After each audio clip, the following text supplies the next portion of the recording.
A very good evening. From stories around the world to stories here at home, this is the National News Broadcast. I'm Vidushni Sadish Kumar. A very good evening indeed. I am Charita Miniprarachi and here are today's headlines. University admission for 181,126 GCE advanced level qualified students. A plan to provide student aid to scholarship recipients via online. A prison doctor inspects the health condition of former Minister Rajitha Senaratne. Nuwan Vedasinghe has been appointed to the post of DIG of the CID. Plans are underway to increase Turkey-Sri Lanka trade transactions to $500 million.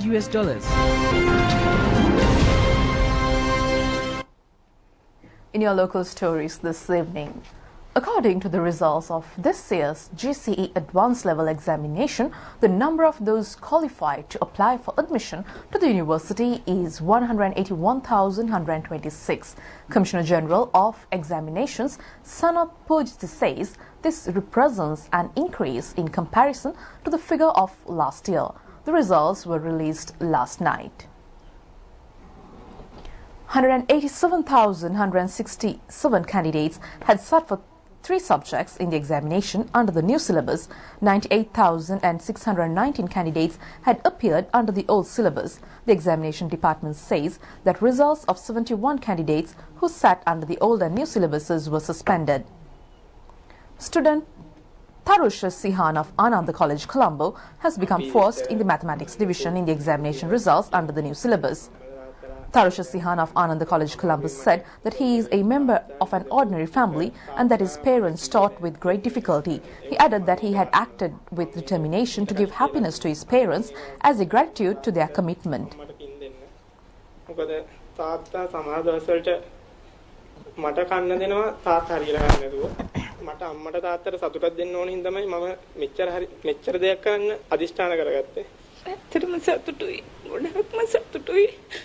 එයාපෝටි කාලේ ඉඳන් හරිම දක්ෂයි. එයාගේ කියාවෙන් තමයි එයා ඔය තැනට ආවේ. පෙර පාසල් යන කාලේ ඉඳන් එයාගේ විශේෂ දක්ෂතාවයන් තිබුණා. එදා ඉඳන් මම කිව්වේ ඒ ගුරුවරුන්ගේ බලාපොරොත්තු මල් ප්‍රගන්නන්න ඔයා උපරිම මේ ශක්තිය යොදන්න කියලා. ඉතින් ඒක මේ ශිෂ්‍යයට කරන්න පුළුවන් ලොකුම දෙයක්. ඉස්කෝලේ ගෞරවයත් ගුරුවරුන්ගේ ගෞරවයත් දැකපු එක අපිට ලොකු ආඩම්බරයක්. Darshana Isuru of the Pinnaval National School has secured the first in the Maths division under the old syllabus. Malisha Sachini Vijayawardena of Vishaka Vidyalaya, Colombo, has achieved the first place in the Biology division under the new syllabus. It was Niroshan Sandharuwan of Christ King Boys School in Baddegama who has secured the first place in the Commerce section under the old syllabus. Niroshan Sandharuwan of Christ King Boys School said that in his first attempt of the GCE Advanced Level Examination, he had received the results of 2 A's and 1 C. That result also enabled him to gain university admission. He added that, however, he had a bigger ambition to achieve a much higher grade. Tashani Nimsara of Bishop's College, Colombo, became first in the Commerce stream under the new syllabus. In the Arts stream, the best result in the new syllabus was recorded by student Tashani Milindi of Devi Balika Vidyalaya, Colombo. The best result under the old syllabus in the Arts stream was secured by student Nipuna Viraj of Bandaranayaka Vidyalaya, Gampaha. Vinod Osunda of the Gampaha Bandaranayaka Vidyalaya said that any problem may crop up in educational activities. He also said that one must go forward unflinched by facing the problems in a clear perspective. Student Nisansala Sanjeevani of Madagama National School, Bibila, has secured the first place in the biotechnology stream under the new syllabus. The department says that application for rescrutiny of results could be forwarded until January 17, 2020. Commissioner General of Examinations Sanat Pujti said that they have calculated the Z-score in 2 techniques. He added that they have calculated the Z-score separately for both syllabuses. Similarly, the district rank and the island rank were calculated separately for the 2 syllabuses. This fact should be properly understood by the exam candidate.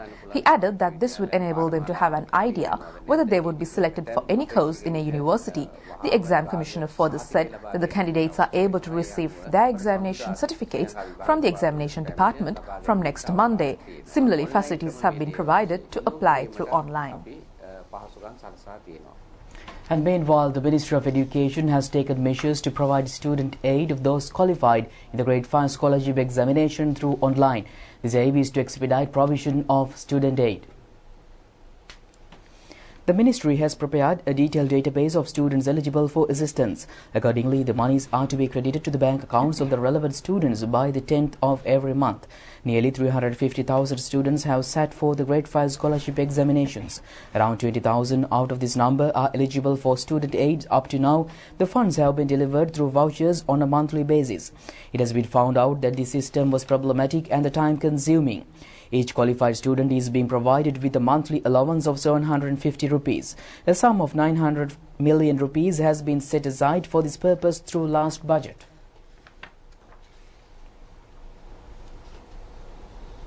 Prime Minister Mahinda Rajapaksa has venerated sacred sites including the Jai Sri Mahabodhi in Anuradhapura this morning. The Prime Minister, after worshipping the Jai Sri Mahabodhi, has met Chief Incumbent of the Adamasthanya, Venerable Dr. Pallegama Srinivasa Nayaka Thera.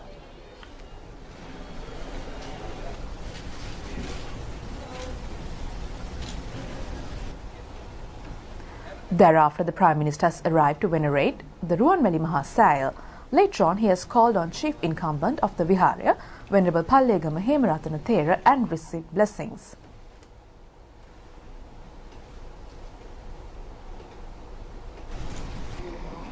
The Prime Minister's next visit was to the Minisavatiya Viharasthana, where he met Chief Incumbent of the Viharya, Shastrapati Rajakiya Pandita Venerable E. Thaluvatune Vave Jnana Tilaka Thera. Prime Minister Mahinda Rajapaksa has also visited the Jayanti Viharya in Anuradhapura and engaged in religious observances. He has also met the Chief Incumbent of the Viharya, Venerable Nugathanna Jnanananda Thera, and received blessings. A female physician of the prison hospital has examined today the health condition of former Minister Rajitha Senaratne, who has been placed under detention. Rajitha Senaratne is continuously receiving treatment at the Lanka private hospital in Narahempita. Our correspondent says that Rajitha Senaratne, who was under the custody of the officials of the CID, was handed over to the prison officials last night. Rajitha Senaratne was arrested last evening in connection with investigations pertaining to the conducting of a controversial media briefing on abduction of persons by white vans during the presidential election period. The arrest was made after being admitted to the heart disease unit in a private hospital in Narahempita following remains missing for several days. CID officials have informed the courts yesterday that if Rajitha Senaratne was released on bail, that would have caused obstructions to investigations. Thereafter, a request has been made for his detention. Accordingly, Colombo Additional Magistrate Shalini Pereira has arrived at the Lanka Private Hospital Narahempita and inquired on the condition of the patient. Thereafter, she has ordered to place him under detention till the 30th of this month. Meanwhile, the Sinhala Organisation and the Sinhala National Organisation have submitted a complaint to the CID today requesting to conduct an investigation regarding those who were responsible for hiding Rajitha Senaratne when a warrant was released for his arrest.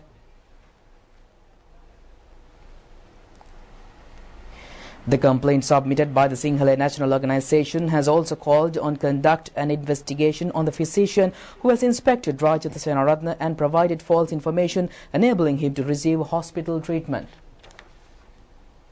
Deputy Leader of the United National Party, Sajid Premadas, has presided over a public meeting in Thalava, Anuradhapura today. Deputy Leader of the UNP, Sajid Premadas, said that they will not allow for a breakup of the party under any circumstance. He added that they will not be divided. Sajid Premadas also said that portfolios are extremely provisional. If there is anything to be won, that should be the preference of the people. Ambassador of Turkey in Sri Lanka, Tunja Özçuhara, says that the objective is to increase trade transactions between Turkey and Sri Lanka to $500 million in the year 2020. He further says that there are all opportunities for Sri Lanka to become the main tourist center in the region. Tunja Özçuhara made these remarks in a special interview with the national television prior to bidding farewell to his portfolio as ambassador in Sri Lanka upon more than 4 years of service. Makes this country unique is the friendly people of this country. This will always remain as the best memory for me from Sri Lanka. Turkey has been a hotspot for Sri Lankan people on various fields, for training, for seminars, for conferences, and so on and so forth. So we are certainly thankful for the government of Turkey for the opportunity given to our journalists as well as for Sri Lankans. We believe free media, free journalism is very important for a democracy. Journalists are the ears, eyes and the mouth of the people. And if they can be well trained and well equipped, then the whole country will benefit. In that sense, the training for journalism is a very crucial thing. And within our capacity, whatever we can do, we will continue, of course, support the Sri Lankan journalists too.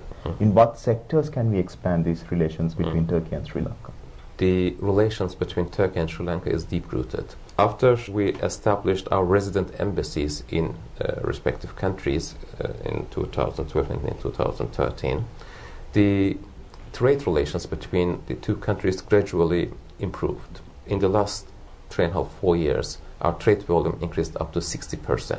And in Joint Economic Council meeting back in Turkey 2 years back, our delegations, our authorities put a target that we should reach in 2020 the $500 million bench as a trade volume. We are trying to reach that bench. Is there any way the government of Turkey can assist Sri Lanka to rebuild our tourism sector or to revive the tourism sector which was there before the Easter Sunday attack? Tourism could be one of the major income source for Sri Lanka. A country like Sri Lanka with beautiful beaches and sand, beautiful wildlife, diverse culture, interesting food, has all the potentials what a tourist attracts. But tourism doesn't develop like this. It's an industry. It has so many aspects that you have to take care to become a successful tourism country. Yes, Sri Lanka witnessed a very brutal terror attacks and very unfortunate incidents happened here. But these type of things happens everywhere in the world. It has a lot to do with the PR, with the promotion of the country, giving the guarantees that the country is safe and secure. And promotion is, in that sense, the number one solution. And I am sure in the future Sri Lanka will also become a major tourist destination like the other countries in his neighborhood. So what is your message? Sri Lanka has a significant geostrategic location. It is also blessed with natural beauty and great people. Geostrategic importance of this country will remain and even became more vital because considering the eventual developments in the region. The national unity, the territorial integrity, the peace and prosperity of this country is very much related to the coexistence and harmony of the communities in Sri Lanka. If the coexistence and the harmony within the communities can be secured, the prosperity, the welfare, the unity, the territorial integrity of the country will be safeguarded. And the full interview with Turkish Ambassador of Sri Lanka will be telecasted tomorrow at 7:30 p.m. on Channel I. Nuwan Wedasinghe has been appointed as DIG of the Criminal Investigation Department. He had joined the Sri Lanka Police Department as an Inspector of Police in 1986. He was also a one-time officer in charge of the Criminal Investigation Headquarters and the Colombo Crime Division. Nuwan Wedasinghe has also functioned as the DIG in charge of the Ampara and Batiklo districts as well as the Galle Division. He is a senior official who has conducted investigations on crucial cases including the Sarath Ambepitia killing. Venerable Athurali Thera says that he will sit in the government benches when the new parliament session is convened on the 3rd of next month. The Venerable Thera has entered parliament as National List MP of the United National Front in 2015. Thereafter, he has functioned as an independent member of parliament. Parliamentarian Venerable Athurali Thera said that he has decided on his own and not according to any invitation extended by any person on how he should function in the times ahead. The Venerable Thera further said that he has not taken any decision regarding the general election scheduled to be conducted. He added that he will conduct his activities in cooperation with the government. He also said that his task as before is clear whether he is in the government side or in the opposition. Venerable Thera also said that if the present government commits an offence, he would criticize the government as in the past. He also said that he has decided to sit in the government side as he found that it is necessary to show some guidance to the government. He added that he feels that they should especially work with the president and that they should extend strength to him. The president has an expectation and the forces of the country should be operated in a manner to strengthen this expectation. The Venerable Thera has also stated that Sri Lanka as a tiny nation has safeguarded continuously its heritage during the 2,500 years of history. Senior Counsel Kanchana Ratwatta has been appointed as the new chairman of the Bank of Ceylon. Kanchana Ratwatta has earlier functioned as Director General of the Telecommunication Regulatory Commission and Chairman of several government institutions. He had his education at the Trinity College, Kandy, and was also a reputed student at the Sri Lanka Law College. Kanchana Ratwatta also held director positions in the state as well as in the private sector. And the Sri Lanka Navy extends contribution to clean the enchanting beaches around the island. Several more rounds of the series of programs to be conducted by the Navy to clean and safeguard the beaches of the island were implemented today. The Central and Southern Naval Commands were engaged in the cleaning of the beaches in Jaffna, Tampadi in Kides as well as in Galle Town, Tangol and Pigeons Beach. And Miss Globe 2020 beauty pageant will be conducted in Sri Lanka. It will be held from 15th to 25th of February next year in various locations in Sri Lanka. The finals will be held on the 25th of February at the Lotus Pond Theatre. A press briefing was held in this connection today in Colombo. 2019 Miss Globe Alisha Shanks and several other dignitaries were present at this occasion.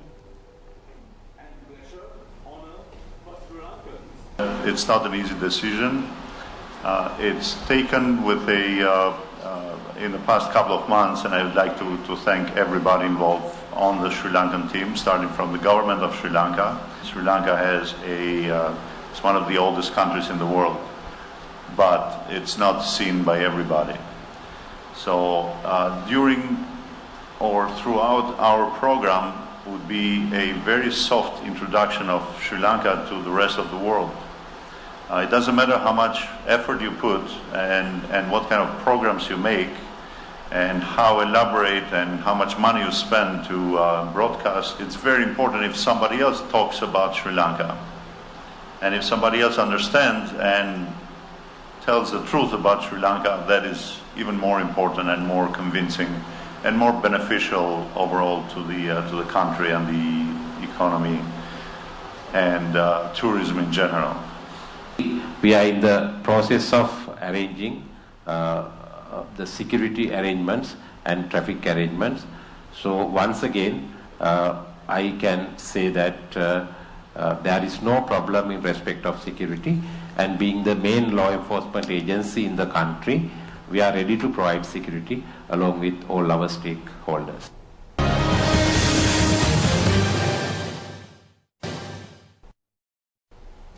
And now sports news.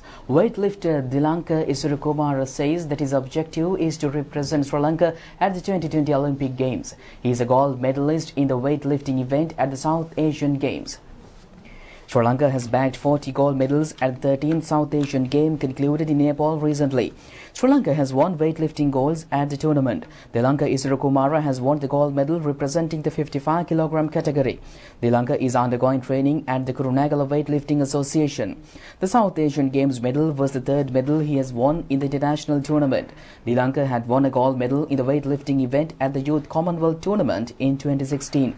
Sri Lanka has also won a bronze medal in the weightlifting category at the South Asian Games. Sri Lanka is being trained under the guidance of Rukshan Gunatilaka.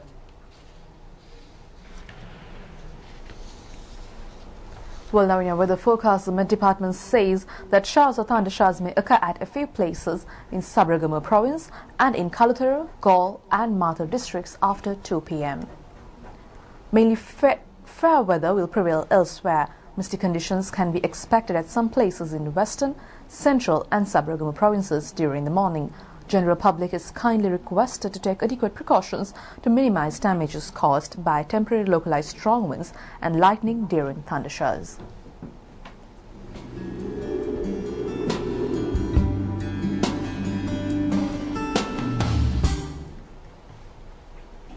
And with that we conclude tonight's news. Do it just tomorrow at the very same time. Good night. Good night.